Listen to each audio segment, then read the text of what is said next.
The coronavirus. If you keep thinking like this, you're going to get sick. I was watching a video the other day that was based on a study that stated that if you speak out something verbally from a neutral space, you're 10 times more likely to bring it into your experience. But if you speak out in negativity, worry, and or fear, you're 40 times more likely to attract that expectation into your experience. And so, stating that you're afraid of getting sick, telling your friends that you're afraid of dying, or just generally vocalizing any form of worry is not good to do right now. Stating as such actually damages your personality. It alters your behavior, and it leaves you wide open to contracting this virus. And so in this video, I want to address a lot of the things that might happen to you if you're doing this. And I also want to delve deep into the psychological effect of vocalizing your worry, okay? And so if you don't do these things, you'll be fine. Alright? But before I get into that, I want to talk about a giveaway that I'm currently hosting. I'm giving away a free guided meditation that helps you calm yourself and get centered. Okay? You got 72 hours to download it. It's completely free. Just click on the link below and tell me where to send your file. So, your behavioral changes. If you expect yourself to do bad in something, you won't perform at 100%. People have done studies on this. They've done studies with basketballers who are booed and give negative commentary while they're trying to make their shots. What tends to happen is they start to believe in the crowd. And as of a result, they don't line up the ball properly and their performance fails. When the crowds are actually giving them positive reinforcement, they tend to get in more shots. And so what you're listening to affects your behavior dramatically. Okay, so turn off the news. Don't listen to too much of it, especially the negative aspect of the news during this time. Because if you start to buy in to the fact that you might very well end up getting the coronavirus, your performance is going to drop in regard to cleanliness. You might not wash your hands so much. You might think it's okay to start touching your face in public spaces. You won't take so many precautions in regard to keeping yourself safe, your family safe, and so you're leaving yourself wide open because you've already accepted the belief that you're going to get sick. Another way that your negative thoughts can make you sick during this time is the placebo effect. Okay, every part of your subconscious mind is listening to your thoughts, to the fear, to the worry, to the expectation of something going to happen. When you expect to get sick, not only to things such as stress, factor into lowering your immune system by dumping into your system 3 stress hormones such as cortisol, epinephrine, and norepinephrine, but you're also signaling to your genes to downregulate specific activities. And so downregulate means to turn off. When you expect to get sick, you're sending a signal from the neuroreceptors in your brain to your very cells to actually turn off specific gene expressions that contribute towards your health. Don't believe me? Look it up. Check out Dr. Joe Dispenza's book titled You Are the Placebo, Making Your Mind Matter. Okay? It's very groundbreaking. I also made an hours-long worth live stream on the science behind how your thoughts actually create your biology. They create proteins. Your thoughts can actually create proteins, which are the fundamental structures behind your skin tissue, your hair, the mucus in your body, your bones. Everything that makes you you came from a thought. It's pretty amazing. I'll leave a link to that video in the description below also. Gene regulation happens all the time. It's measured to happen over 100 times within one single day. All right? And it is in correlation to your internal environment, the thoughts that you think that stress you out or that don't stress you out, including the external environment. Okay? External factors that also might stress you out, which rock your internal environment, be that your emotional state, which sends the signal to your body. Being stressed, again, is not cool. All right? I'm going to tell you how stress ruins your immune system real quick in the next minute or less. The cortisol interacts with your autonomic nervous system, which is responsible for your rest, digestion, and recovery state. All right? If you're stressed out, the cortisol will interact with your autonomic nervous system in a way where it will allow you to run away. Because when you're stressed out, you're sending signals to your body that there is a threat, an imminent threat in front of you. And so your autonomic nervous system decides to send blood to your extremities so that you can run faster, dump high amounts of sugar, glucose, into your system to activate your muscles properly, and it is not at all concerned with the conservation of your health at that point. It just tries to get you out of your situation. And so because of this, it's also not trying to make you digest your food because it's not worried about rest, recovery, digestion, and assimilation of proteins and nutrients in order to build the body. It's not trying to make you healthy, the stress. It's trying to get you out of your current situation. All right. And so your digestive system starts to fail, especially over time. If you're constantly stressed, you're not digesting food properly. This severely inhibits the performance of your bacteria in your stomach, and 80% of the bacteria in your microbiome down there is responsible for not only the serotonin production in your brain, which makes you more positive, but also strengthening your immune system. Now, there are hormones that also deal with strengthening your immune system that become compromised by your adrenal secretions, the epinephrine, but essentially cortisol is the one that's the most talked about nowadays in the health field in regard to its association to the degradation of one's health. And so as you can see, worrying about your condition, being fearful of getting the coronavirus, all of these fear-based mentalities and even the anxiety, they're closing down borders, they're shutting down schools and universities, they're not allowing children to take trips to other countries. All of this stuff that you're being fed by the media is just going to stress you out and lower your immune system, opening you up to this coronavirus, make you more susceptible to getting sick, not just to the coronavirus, but to everything else around you.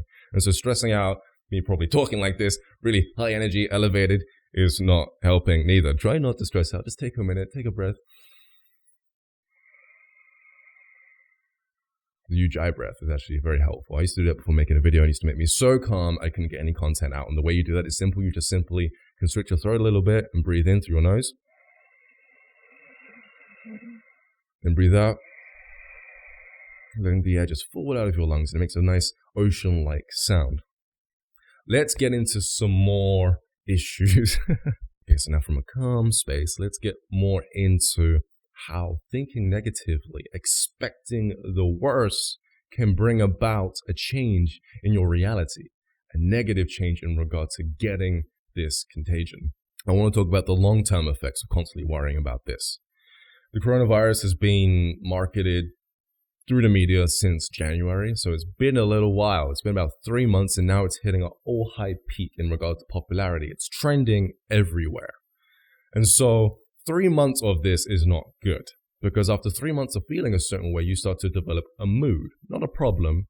You see people, you're like, hey, what's your problem? And they'll tell you, something bad happened this morning. But as you can see, developing a problem generally happens throughout the course of an afternoon. But if you're fixating on a problem for longer than 3 months, it starts to become a mood. You're just 6 months away or less from having that state of being become a part of your personality. You see those warriors all the time, those people who are in the victim mentality. They're scared all the time of small things. These individuals have been in the fear-based mentality for a long period of time, much longer than 6 months, to the point where it started to become a part of their personality. So we don't want that to happen to you. So simply don't do any of what I'm saying here, okay? Make sure you keep it in your mind to expect health so that you're not messing up your behavior. You're not opening yourself up to contagions, touching your face, not washing your hands, and so forth. Make sure you're thinking positive thoughts, all right? More on how to get you out of these mindsets in a moment, but let's delve more into the long-term effects of thinking in this way. Gray matter in your brain actually changes. You change your physiology when it comes to you thinking negative emotions, all right?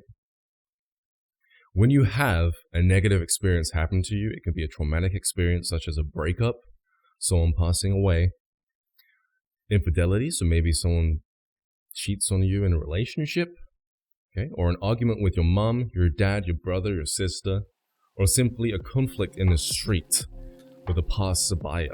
Maybe he looked at you a certain way, or maybe he just decided to hit you on a night out.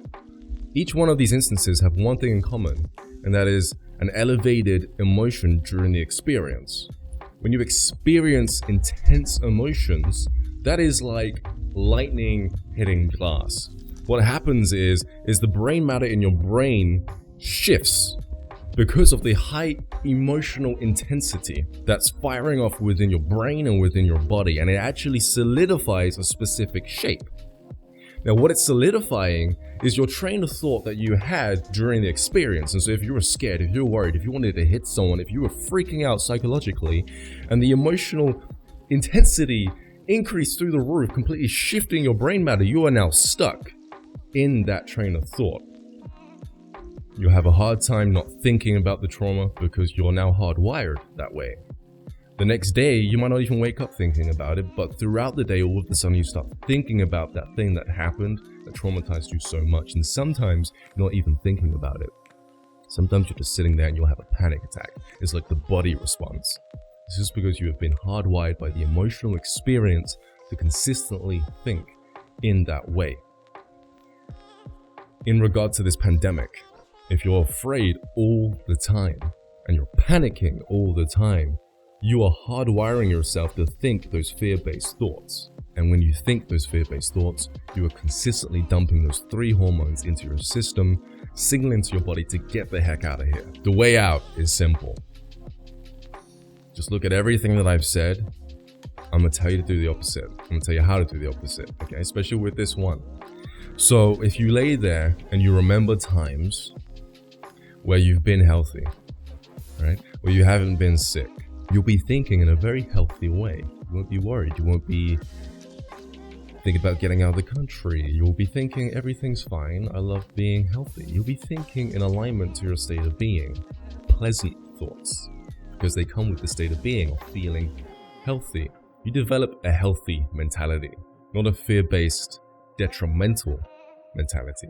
And so you're laying there, you're thinking about it, being healthy. Use memories from the past because your body can't tell the difference between what's happening within your imagination and this now moment. And so you'll actually signal to your body to turn up, to upregulate specific gene functions which contribute towards a healthy body and a healthy state of being, secreting that serotonin into your system, making you more happy, more positive. Think about these moments where you've been healthy, okay? You've been mentally sound. And then elevate your state of emotion so that you can shift your gray matter, locking in those trains of thought, all right?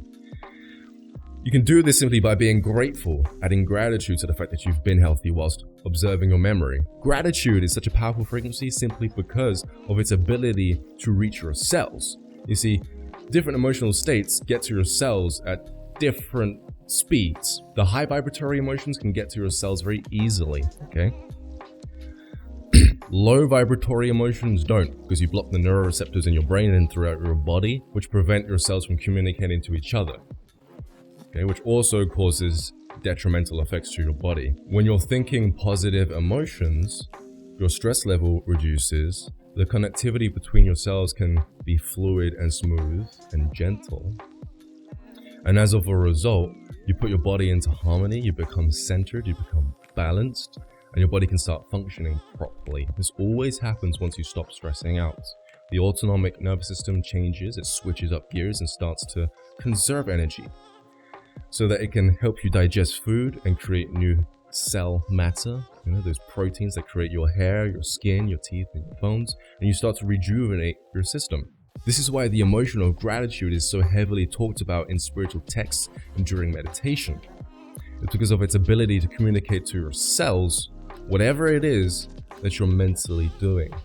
Imagining yourself being healthy, getting rid of disease and illnesses, and just being generally at peace, mentally sound, and okay. So that's just one way of doing it. Elevate that emotion, lock in that train of thought, allow the body to constantly flood the system with hormones. Because in the same way that if you were triggered in the morning, you randomly start thinking about it throughout the day, if you trigger yourself this way in a positive way, you'll randomly start to feel good throughout the day. I can attest to this. I've been doing it for the past 3 days. It's amazing because when you feel this good, nothing gets to you. You feel like you've got your own field, your own fuzzy field of feelings, which just keep you high, keep you elevated, keep you positive, and stop you from getting frustrated, annoyed, triggered, and out of harmony with oneself and biologically. And so, this is how you reverse the long-term effects. This is also how to utilize your own internal placebo to upregulate genes simply by imagining yourself being healthy. This is how you actually heal yourself, which every human being on the planet can do.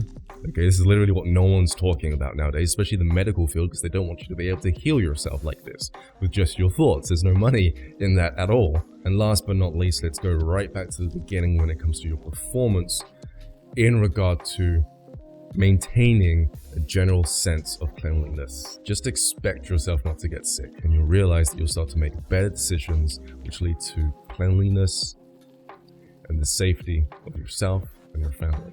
My name is Ryan JC Ryan James Cropper again.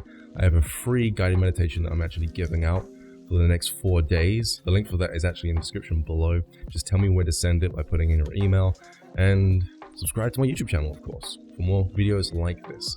No one right now, this is just a little extra tidbit for this video, just to keep you guys calm.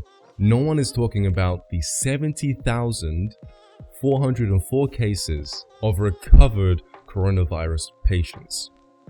Speak to you pretty soon. Peace.